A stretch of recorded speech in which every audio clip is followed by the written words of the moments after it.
কালী মহাকালী কালীকে পাপহারিণী ধর্ম কাম অর্থ মোক্ষদে দেবী নারায়ণী নমস্তুতে।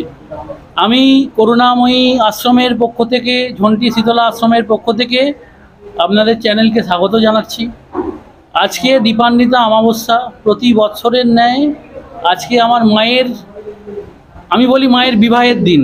আজকে আমার মা মানে কোণে সেজেছে। আমি মাকে সাজাতে পেরে খুব তৃপ্ত, আনন্দিত। তো আজকের দিনে আপনাদের চ্যানেলে আমি জানাই যে আজকের মাহাত্ম্যটা কি। কালী পূজা অ্যাকচুয়াল শুরু হয় ধনত্রয়োদশীর দিন থেকে। ধনত্রয়োদশী, ভূত চতুর্দশী এবং দীপান্বিতা অমাবস্যা, এটা একটা সিরিজ। আমার মন্দিরে আমি ধনত্রয়োদশীর দিন রাত্রি 3:55 পর্যন্ত কাজ করেছি, কালকে রাত্রির 3:45 পর্যন্ত কাজ করেছি, আজকে সারা রাত মায়ের চরণে আমি থাকবো।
ব্যাপার হচ্ছে, ভেতর থেকে কেউ এই শক্তি না জোগালে, যদি মানে আমি বলি যে যদি আমি মেশিনও হতাম, হয়তো এতক্ষণে ওই কিছু টুকরে ভাগ হয়ে যেতাম, হয়তো মানুষ বলে চলছে।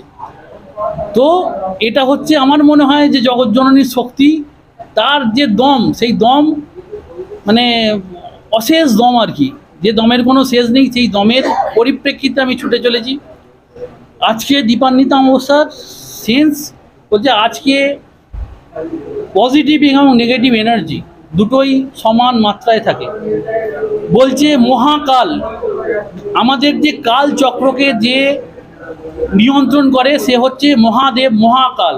বলছে মহাকালকে যে নিমন্ত্রণ করে, কালেরও কালকে বলছে মা কালী, কালেরও কাল সে হচ্ছে মা কালী।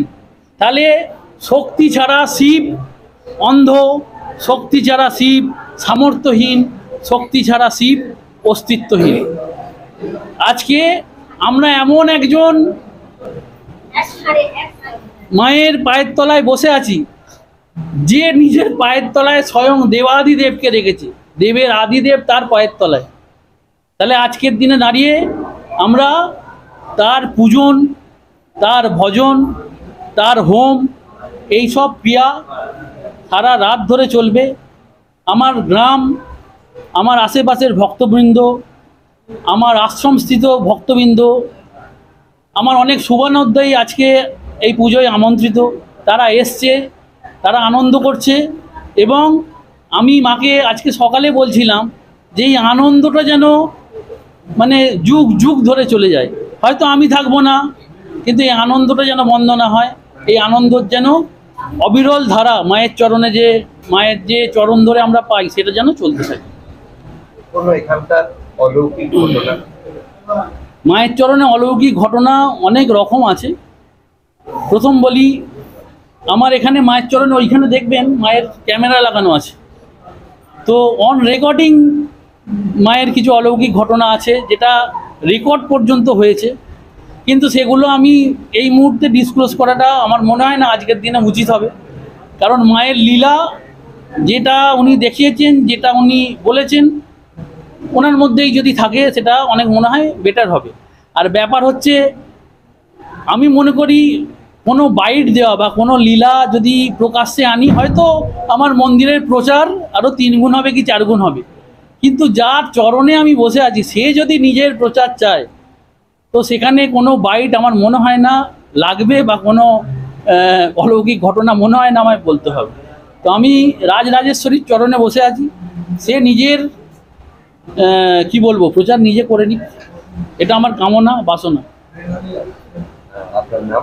আমার নাম অভিজিৎ ঘোষাল, আমি ডক্টর অভিজিৎ ঘোষাল, ঠিক আছে। আমি একজন জ্যোতিষ, আমি বিগত 20 বছর ধরে জ্যোতিষ করছি। আমার মন্দিরে বর্তমানে প্রচুর সংখ্যক লোক আজকে সারাদিন সকাল থেকে এসছে, মানে অগুন্তি লোক যারা আমায় ভালোবাসে, আমার ভালোবাসার ডাকে তারা এসছে। আর আমি সবসময় আত্মায় বিশ্বাসী।